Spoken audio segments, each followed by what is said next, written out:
Hi guys, welcome back to my channel. So ನಾನು ಇವತ್ತಿನ ವಿಡಿಯೋದಲ್ಲಿ ಮಾವಿನಕಾಯಿ ಉಪ್ಪಿನಕಾಯಿ ಮಾಡೋದು ಹೇಗೆ ಅಂತ ತೋರಿಸ್ಕೊಡ್ತಾ ಇದ್ದೀನಿ. ಸೊ ಬನ್ನಿ, ಎಲ್ಲರೂ ನನ್ನ ಚಾನಲ್ನ ಸಬ್ಸ್ಕ್ರೈಬ್ ಮಾಡಿ, ನನ್ನ ವಿಡಿಯೋ ಇಷ್ಟ ಆದರೆ ಲೈಕ್ ಮಾಡಿ, ಕಮೆಂಟ್ ಮಾಡಿ, ಶೇರ್ ಮಾಡಿ. ಸೊ ಬನ್ನಿ, ಇವಾಗ ಉಪ್ಪಿನಕಾಯಿ ಯಾವ ರೀತಿಯಾಗಿ ಮಾಡೋದು ಅಂತ ಹೇಳಿ ನೋಡ್ಕೊಂಬರೋಣ.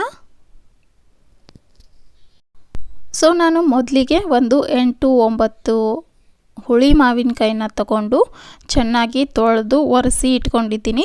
ಸೊ ಇವಾಗ ನಿಮಗೆ ಯಾವ ಸೈಜ್ನಲ್ಲಿ ಬೇಕೋ ಆ ಸೈಜ್ನಲ್ಲಿ ಉಪ್ಪಿನಕಾಯಿನ ಕಟ್ ಮಾಡಿ ಇಟ್ಕೊಳ್ಳಿ. ಮಾವಿನಕಾಯಿನ ಈ ರೀತಿಯಾಗಿ ಕಟ್ ಮಾಡಿ ಇಟ್ಕೊಳ್ಳಿ. ಸೊ ಇವಾಗ ಎಲ್ಲ ಮಾವಿನಕಾಯಿನೂ ಈ ರೀತಿ ಚೆನ್ನಾಗಿ ಸಣ್ಣ ಸಣ್ಣ ಪೀಸಾಗಿ ಕಟ್ ಮಾಡಿ ಇಟ್ಕೋಬೇಕು.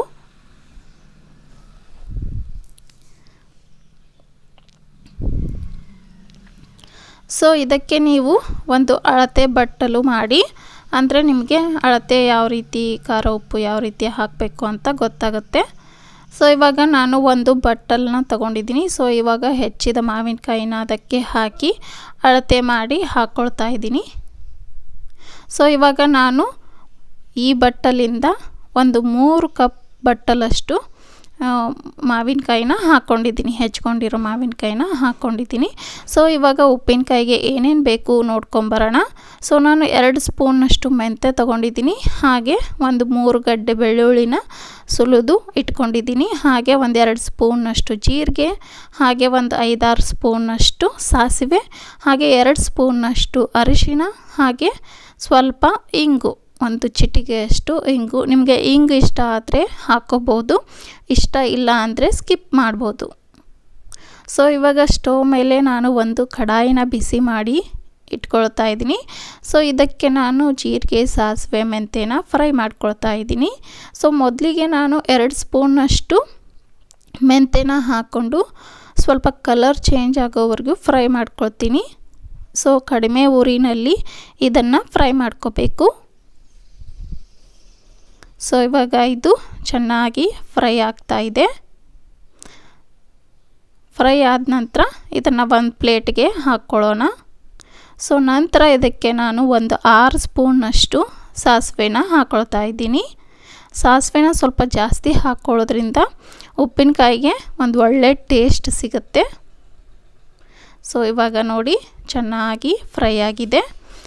ಸೊ ನಂತರ ಇದಕ್ಕೆ ಒಂದು 2 ಸ್ಪೂನಷ್ಟು ಜೀರಿಗೆನ ಹಾಕ್ಕೊಳ್ತಾ ಇದ್ದೀನಿ. ಇದನ್ನು ಕೂಡ ಸ್ವಲ್ಪ ಕಲರ್ ಚೇಂಜ್ ಆಗೋವರೆಗೂ ಫ್ರೈ ಮಾಡ್ಕೊಳ್ಳಿ. ಸೊ ಇವಾಗ ಎಲ್ಲನೂ ಒಂದು ಪ್ಲೇಟಿಗೆ ಹಾಕ್ಕೊಂಡು ಆರೋಕ್ಕೆ ಬಿಡಬೇಕು, ಇದು ತಣ್ಣಗಾಗಬೇಕು. ನಂತರ ಒಂದು ಬಟ್ಟಲು ಎಣ್ಣೆ ತಗೊಂಡಿದ್ದೀನಿ, ಅಡುಗೆ ಎಣ್ಣೆನ. ಸೊ ಇವಾಗ ಸ್ಟವ್ ಮೇಲೆ ಒಂದು ಕಡಾಯಿನ ಇಟ್ಟು ಒಂದು ಬಟ್ಟಲಿನಷ್ಟು ಅಡುಗೆ ಎಣ್ಣೆನ ಹಾಕ್ಕೊಂಡು ಇದನ್ನು ಚೆನ್ನಾಗಿ ಬಿಸಿ ಮಾಡ್ಕೋಬೇಕು.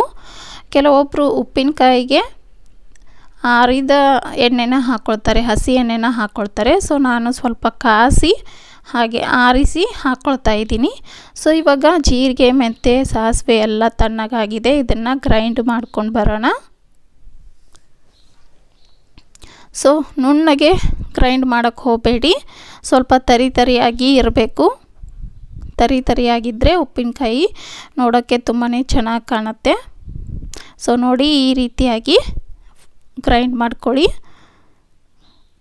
ಸೊ ಇವಾಗ ಎಣ್ಣೆ ಬಿಸಿಯಾಗಿದೆ ಅಲ್ಲ, ಸೊ ಇದಕ್ಕೆ ನಾನು ಒಂದು ಚಿಟಿಕೆಯಷ್ಟು ಇಂಗು ಹಾಕ್ಕೊಳ್ತಾ ಇದ್ದೀನಿ.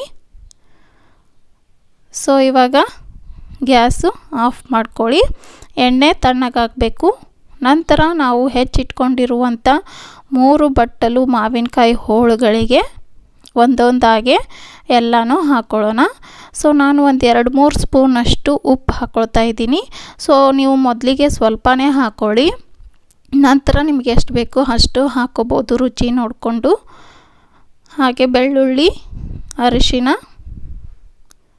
ಹಾಗೆ ಅಚ್ಚ ಖಾರದ ಪುಡಿನ ಹಾಕ್ಕೊಳ್ತಾ ಇದ್ದೀನಿ. ಸೊ ನಾನು ಒಂದು ಅರ್ಧ ಬಟ್ಟಲು ಅಚ್ಚ ಖಾರದ ಪುಡಿನ ತಗೊಂಡಿದ್ದೀನಿ. ಸೊ ನಿಮಗೆ ಉಪ್ಪು ಖಾರ ಕಲಸಿದ ನಂತರ ಕಡಿಮೆ ಅನಿಸಿದರೆ ಬೇಕಾದರೆ ಮುಂದೆ ಹಾಕ್ಕೋಬೋದು. ನಂತರ ಗ್ರೈಂಡ್ ಮಾಡಿಟ್ಕೊಂಡಿರೋ ಸಾಸಿವೆ, ಜೀರಿಗೆ, ಮೆಂತ್ಯನ ಹಾಕ್ಕೊಳ್ತಾ ಇದ್ದೀನಿ. ಸೊ ಇವಾಗ ಎಲ್ಲನೂ ಚೆನ್ನಾಗಿ ಮಿಕ್ಸ್ ಮಾಡ್ಕೋಬೇಕು.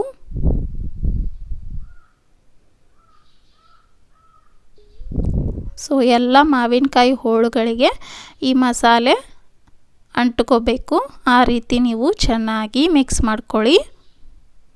ಸೊ ಮಿಕ್ಸ್ ಮಾಡಿಕೊಂಡು ನೀವು ಒಂದು 10 ನಿಮಿಷ ಬಿಡಬೇಕಾಗತ್ತೆ.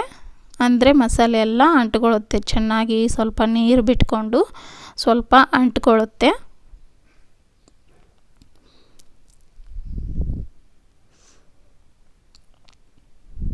ಸೊ ನೋಡಿ, ಇವಾಗ ಒಂದು 10 ನಿಮಿಷ ಬಿಟ್ಟಿದ್ದೀನಿ.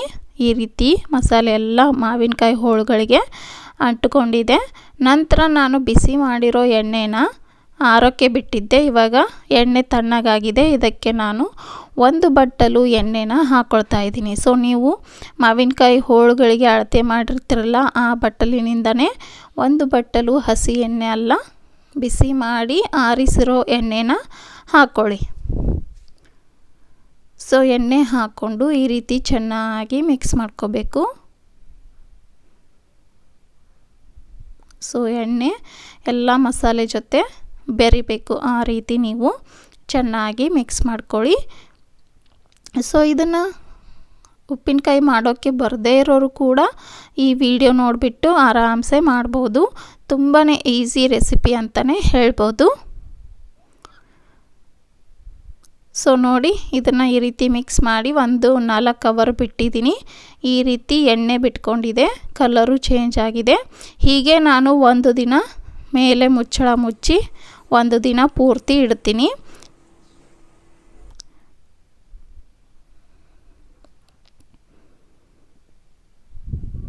ಸೊ ನೋಡಿ, ಇವಾಗ ಇದು 1 ದಿನದ ನಂತರ ಯಾವ ರೀತಿ ಕಾಣ್ತಾ ಇದೆ ಅಂತ ಹೇಳಿ. ಮರುದಿನ ಇದು ಕಲರು ಚೇಂಜ್ ಆಗಿದೆ, ಹಾಗೆ ಎಣ್ಣೆನೂ ಜಾಸ್ತಿ ಬಿಟ್ಕೊಂಡಿದೆ, ಟೇಸ್ಟೂ ಸಖತ್ತಾಗಿ ಬಂದಿದೆ.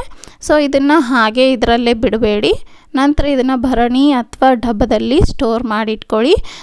ಸೊ ಉಪ್ಪಿನಕಾಯಿನ ಭರಣಿ ಅಥವಾ ಡಬ್ಬದಲ್ಲಿ ಸ್ಟೋರ್ ಮಾಡಿ ಇಟ್ಕೊಳ್ಳೋದು ಒಳ್ಳೆಯದು. ಹಾಗೆ ಬಿಟ್ಟರೆ, ಪಾತ್ರೆಯಲ್ಲೇ ಬಿಟ್ಟರೆ ಇದು ಬೇಗನೆ ಬೂಸ್ಟ್ ಬಂದ್ಬಿಡುತ್ತೆ. ಸೊ ಹಾಗಾಗಿ ನೀವು ಭರಣಿಲಿ ಇಟ್ಕೊಳ್ಳೋದು ಒಳ್ಳೆಯದು ಅಂತ ಅನಿಸುತ್ತೆ.